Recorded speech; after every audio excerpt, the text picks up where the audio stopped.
Cell Health, reboot your body, omega-3 oil extracted from algae, strong heart, sharp mind, healthier you.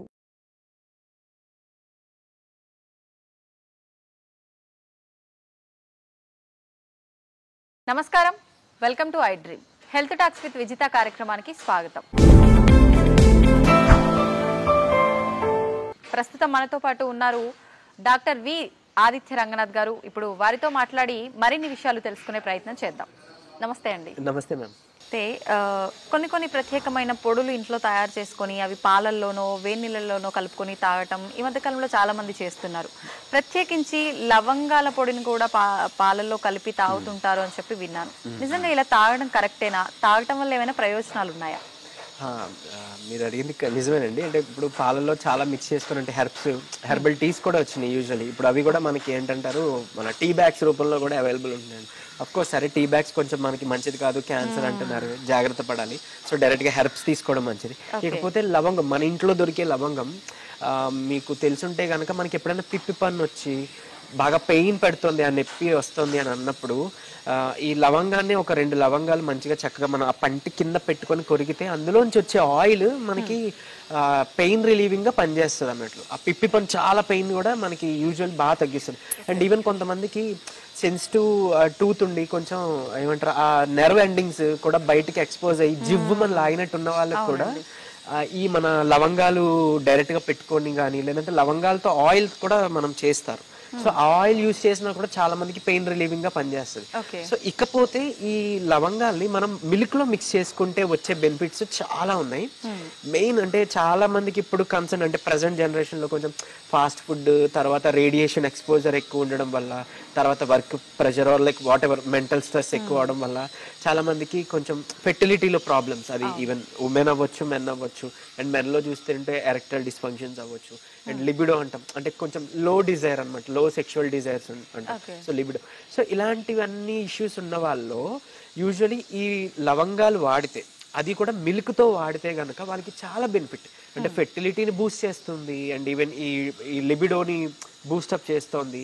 And even erectile dysfunction ఉన్న వాళ్ళు కూడా daily ఒక 2 లవంగాలు తీసుకోమని చెప్తుంటాం. 2 లవంగాలు 2 యాలకులు అలా కలిపి మిక్స్ చేసి తినండి విత్ బనానా, అరటి పండుతో కానీ అలా చెప్తుంటాం. అలాంటి వాళ్ళు డైరెక్ట్గా ఇప్పుడు మనం మిల్క్లో వేసుకొని కూడా తాగితే కూడా వాళ్ళకి చాలా బెనిఫిట్ ఉంటుంది.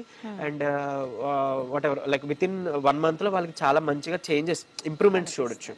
అండ్ ఇంకొకటి మనకి లవంగంలో వచ్చిన అంటే యూజినాల్ అనేది ఒక కాంపౌండ్ ఉంటుంది. అంటే ఏదైతే మనం ఎక్స్ట్రాక్ట్ చేస్తాం మెడిసినల్ వాల్యూ ఉండేది. అంటే ఇప్పుడు ప్రతి దాంట్లో ఒక మెడిసినల్ వాల్యూ ఉండే ఒక ఇంగ్రీడియంట్ ఉంటుందండి. అంటే పసుపు కూడా ఎందుకు మనకి యాంటీ బ్యాక్టీరియల్ అలా పనిచేస్తుంది అంటే అందులో కుర్కుమిన్. అలానే ఇప్పుడు మనకి లవంగాల్లో కూడా యూజినాల్ అనేది ఉంటుంది. సో అదే మంచి అంటే నెంబర్ 1 క్వాలిటీ మనం తీసుకుంటే ఇంకా త్వరగా రిలీఫ్ వస్తుంది. సో అట్లాంటివి తెచ్చుకొని మనం వాడుకోవచ్చు.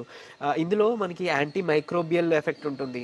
అంటే ఇప్పుడు మనకి ఏదైనా ఇంటెస్టైన్ పొట్టలో ఏమైనా ఇన్ఫెక్షన్ ఉంది, లేకపోతే మనకి ఏదైనా బ్లడ్లో ఇన్ఫెక్షన్ ఉంది, అలాంటప్పుడు కూడా మనం చక్కగా ఈ లవంగాలు కన్జ్యూమ్ చేస్తే మన బ్యాక్టీరియా కానీ ఆ వైరస్ కానీ దాన్ని ప్రొడక్షన్ తగ్గిస్తుంది అనమాట, వాటిని చంపేస్తుంది. So anti microbial, anti fungal అలా పనిచేస్తుంది. యాంటీ ఫంగల్ ఇప్పుడు వచ్చి మనకి స్కిన్ మీద యూజువల్గా వచ్చే క్యాండిడియాస్ అలా అంటాం కదా, సో ప్రైవేట్ పార్ట్స్లో వాటిలో వచ్చేవి. కానీ అలాంటప్పుడు మనం ఏదైనా ఒక క్యాండిడియాస్ మనం ఒక పౌడర్ తెచ్చుకొని యూజ్ చేస్తాం, లేదంటే ఆయింట్మెంట్ యూజ్ చేస్తాం, యాంటీ ఫంగల్ కాదా. సో అలాంటిది మనం లవంగాల ఆయిల్ కూడా యూజ్ చేయొచ్చు, అంటే ఎక్స్టర్నల్గా యూజ్ చేసుకోవచ్చు. అండ్ ఈవెన్ పంటి నొప్పి గురించి మనం మాట్లాడుకున్నాం. తర్వాత మనకి బెంజోకైన్ అని ఒక స్టెరాయిడ్ ఉంటుంది. సో అంటే ఏమంటారు మన స్కిన్ ఇచ్చింగ్, ర్యాషెస్ అలాంటివి తగ్గించే దాంట్లో. సో దాంతో కంపేర్ చేసినప్పుడు లవంగాలతో కంపేర్ చేసినప్పుడు లవంగాల ఆయిల్ బాగా పనిచేసింది. సో అట్లానే మనకి ఫంగల్ ఏదైతే స్కిన్ మీద ఉండే ఫంగల్ ఇన్ఫెక్షన్స్ అని చెప్పుకున్నాం కదా, ఇయర్స్లో స్కిన్లో ఉండేది ఫంగల్ ఇన్ఫెక్షన్. సో దాంట్లో టీ ట్రీ ఆయిల్ అని యూజ్ చేస్తామండి. సో ఆ టీ ట్రీ ఆయిల్తో ప్లస్ క్లవ్ ఆయిల్తో కూడా మనం కంపేర్ చేసినప్పుడు క్లవ్ ఆయిల్ ఇంకా బాగా ఎఫిషియెంట్గా వర్క్ చేసిందని మనకి సర్వేస్ అండ్ ఈవెన్ మనకి ప్రూఫ్స్, ఎవిడెన్స్ ఉన్నాయి. సో అట్లా ఎక్స్టర్నల్గా తీసుకుంటూ మనం ఈ మిల్క్లో యాడ్ చేసుకుని ఒక 2 లవంగాలు, అంటే ఏం లేదు లైట్గా దంచేసి, అంటే పౌడర్లా కూడా చేయాల్సిన పని లేదు, అంత కష్టపడాల్సిన లేదు కూడా, జస్ట్ దంచేసేయండి. ఒక 2 లవంగాలు, ఒక చిన్న కప్పు మిల్క్ తీసుకోండి, కొంచెం వాటర్ యాడ్ చేయండి, లవంగాలు వేసేసి చక్కగా మరిగించండి ఒక 5 minutes లో ఫ్లేమ్లో. ఒక పొంగు వస్తుంది కదా యూజువల్లీ మనం ఎలా అయితే టీ తయారు చేసుకుంటా అట్లా తయారు చేసుకొని మీరు భోజనం అయిపోయిన తర్వాత తీసుకొని తాగేసేవచ్చు. సో ఇలా తాగితే ఒకటి like what ever like sexual హెల్త్కి ఏదైతే ఇంపార్టెంట్ అన్నానో దానికి కూడా యూజ్ అవుతుంది. బ్యాడ్ బ్రెత్కి యూజ్ అవుతుంది, లేకపోతే మనకి ఇన్ఫెక్షన్ ఏదైనా పొట్టలో ఉండే ఇన్ఫెక్షన్ అండ్ ఈవెన్ మనకి ఏమంటారు లంగ్లో ఉండే ఇన్ఫెక్షన్స్, దగ్గు వస్తుంది, జలుబు వస్తుంది, కఫం చేస్తుంది, థ్రోట్ ఇన్ఫెక్షన్స్. సో వీటి నుంచి కూడా మనకి ఇది హెల్ప్ అవుతుంది. ఇప్పుడు ఆఫ్టర్ ఫుడ్ అంటే ఇది నైట్ కానీ ఆఫ్టర్నూన్ ఎప్పుడైనా తీసుకోవచ్చా? నైట్ తీసుకోవచ్చు, ఆఫ్టర్నూన్ తీసుకోవచ్చు. ఓకే. అంటే చాలా మంది నైట్ స్లీప్ లో దగ్గు వల్ల ఇబ్బంది పడుతుంటారు, కఫం వస్తుంది అంటారు కాబట్టి సో వాళ్ళకి ఇది హెల్ప్ అవుతుంది. సో పాలు కొంతమందికి పడని వాళ్ళు ఉంటారు, మిల్క్ ఇంటాలరెన్స్ ఉంటుంది, లాక్టోజ్ ఇంటాలరెన్స్ ఉంటుంది. సో అలాంటి వాళ్ళు ఓకే మిల్క్ అవాయిడ్ చేసేసి అట్లీస్ట్ వేడి నీటిలో కలుపుకోవచ్చు లవంగాన్ని, అదొకటి ఆప్షన్ ఉంది. లేదంటే ఆల్మండ్ మిల్క్, బాదం నుంచి తయారు చేసిన మిల్క్ మనం తీసుకోవచ్చు. అండ్ ఈవెన్ ఇది ఫుడ్ లో ఈ లవంగాలు అనేది మనం ఓన్లీ మిల్కే కాకుండా ఫుడ్ లో కూడా కలుపుకోవచ్చు. అంటే మళ్ళీ బాయిల్ చేసి కుక్ చేస్తే కొంత న్యూట్రియన్స్ పోతాయి, అంటే డైరెక్ట్ గా వేసేసి రా పచ్చి వేసేసి మనం నవిలి చూ చేస్తే బెస్ట్ అని నా ఉద్దేశం. అండ్ ఈవెన్ మనకి ఎక్స్టర్నల్ గానే కాకుండా ఇంటర్నల్ గా అని చెప్పాను కదండి. అండ్ ఇంకోటి ఏంటి అని అంటే ఇది సర్క్యులేషన్, బ్లడ్ సర్క్యులేషన్ ని చాలా బాగా ఇంప్రూవ్ చేస్తుంది. సో హార్ట్ డిసీజెస్ ఉండే వాళ్ళకి బ్లడ్ సర్క్యులేషన్ ఏదంటే క్లాట్స్ ఉంటాయి, సో మనకి కొలెస్ట్రాల్ బ్లాకేజెస్, ప్లేక్స్ అంటాం అలాంటివి ఉంటాయి, వాళ్ళకి బ్లడ్ సర్క్యులేషన్ తగ్గిపోయి హైపర్ టెన్షన్ వచ్చే అవకాశాలు ఉంటాయి, కొలెస్ట్రాల్ లేదంటే బీపీ పెరిగే అవకాశాలు ఉంటాయి. సో కొంతమందికి ఏంటంటే కాళ్ళు అవి నలుపు అయిపోతుంటాయి, అంటే బ్లడ్ సర్క్యులేషన్ సరిగ్గా లేక, ఆర్ సమ్వేర్ అంటే ఇప్పుడు బ్రెయిన్ లో కానీ అలాంటి ఈ పాసేజెస్ లో ఏదైనా ఆర్టరీస్ లో బ్లాకేజెస్ ఉంటాయి అంటారు. అలాంటప్పుడు కూడా ఇవి తీసుకుంటే కనుక వాళ్ళకి బ్లడ్ సర్క్యులేషన్ ఇంప్రూవ్ అవుతుంది. అండ్ ఈవెన్ ఈ కొలెస్ట్రాల్ లెవెల్స్ ని తగ్గించే గుణం కూడా దీనికి ఉంది. సో కొంచెం ఆ పాత్వేని, ఆ బ్లాకేజెస్ ని క్లియర్ చేస్తూ సర్క్యులేషన్ పెంచడానికి కూడా మనకి హెల్ప్ఫుల్ అన్నట్లు ఇది. ఈవెన్ బ్యాడ్ బ్రెత్ అది కూడా మనకి ఎక్స్ట్రా బెనిఫిట్ అదొకటి పోతుంది. అంటే మనకి ఏదైనా సమస్య ఉంది అన్నప్పుడు అది తగ్గే వరకు తీసుకోవడం కరెక్టా, లేదంటే ఎవ్రీడే ఏదో ఒకటి ఇప్పుడు మీరు చెప్పిన టిప్స్ లో ఆల్టర్నేట్ గా అలా పాటిస్తూ ఉంటే రాకుండా ఉండడానికి ఛాన్సెస్ ఉంటుందంటారా? ఇది ప్రికాషియస్ గా కూడా తీసుకోవచ్చు. ప్రికాషియస్ గా తీసుకున్నప్పుడు మనం ఏం చేయొచ్చు అని అంటే మనకి ఇన్ని ఉన్నాయి కదా చాలా లవంగాలు, లేకపోతే మన గార్లిక్ తింటే మంచిది అంటాం. సో కన్ఫ్యూజన్ ఉంటుంది, అంటే ఒకళ్ళు చెప్తున్నారు ఏం చేయాలి. సో మీరు ఒక పని చేయొచ్చు, ఒక 15 days పెట్టుకుందాం, ఇది ఒకటి చేద్దాం, ఒక రెమెడీ. 15 days తర్వాత ఇంకొకటి చేంజ్ చేద్దాం, గార్లిక్ అనో ఇలాచి అనో ఇంకొకటి అన్నట్టు. అలా చేసుకున్నప్పుడు మనకి ప్రికాషియస్ గా పనిచేస్తుంది. ఒకవేళ పర్టికులర్ గా మనకి ఇప్పుడు ఈ ప్రాబ్లమ్ సిమ్టమ్ ఉంది అని అనుకుంటే కనుక అది తగ్గేదాకా అట్లీస్ట్ ఒక మండలం అంటాం 42 days 45 days అలా పాటించి తగ్గిందో లేదో చూసుకొని అప్పుడు గ్యాప్ ఇచ్చుకోవచ్చు, ఒక 1 month అలా మళ్ళీ నెక్స్ట్ ఇంకొక రెమెడీ చేసుకోవచ్చు. లేదు అని అంటే ఇదే కంటిన్యూగా ఒక 2 months చేసుకోవచ్చు. ఒక రెమెడీని మనకి ఒకవేళ ఆర్థరైటిస్ ఉందనుకోండి, వాళ్ళకి కూడా ఇప్పుడు మనకి లవంగాలు బాగా హెల్ప్ అవుతాయి. లవంగాలు ఆయిల్ బయట నుంచి అప్లై చేస్తాము, బట్ ఇంటర్నల్ గా తీసుకుంటాం. And even I side problem ఉంది, లేకపోతే ఐలోకి మనకి సర్క్యులేషన్ సరిగ్గా లేదు, లేదా బ్రెయిన్ లో సర్క్యులేషన్ సరిగ్గా లేదు, హెయిర్ ఫాల్ ఉంటుంది, హెయిర్ ఫాలికల్స్ అవి కూడా మనకి సరిగ్గా స్ట్రెంత్ లేవు. సో అలాంటప్పుడు ఏంటి, మనం సర్క్యులేషన్ పెంచాలి స్కాల్ప్ కి అండ్ వీటిని. సో అప్పుడు ఎక్స్టర్నల్ గా కూడా ఈ ఆయిల్ ని లేదంటే మనం ఇది లవంగాలు బాయిల్ చేసిన వాటర్ ని స్ప్రే చేసుకోవచ్చు. ఇంటర్నల్ గా కూడా తీసుకోవాలి. సో ఇంటర్నల్ గా తీసుకుంటే లోపల నుంచి సర్క్యులేషన్ పెంచుతుంది, మన బాడీ అంతా బ్లడ్ సర్క్యులేట్ అవుతుంది కదా. సో అలా ఎప్పుడు కూడా బయట నుంచి వచ్చిన ప్రాబ్లమ్ ని బయట నుంచే చూడొద్దు. స్కిన్ అలర్జీ అనో, హెయిర్ ఫాల్ అనో, పిగ్మెంటేషన్ అనో, లోపల బాడీలో లివర్ హెల్త్ సరిగ్గా లేకపోయినా, రక్తం బ్లడ్ క్వాలిటీ సరిగ్గా లేకపోయినా అది బయటికి మనకి ఇలా ఏమంటారు ఎక్స్ప్రెస్ అవుతుంది అనమాట.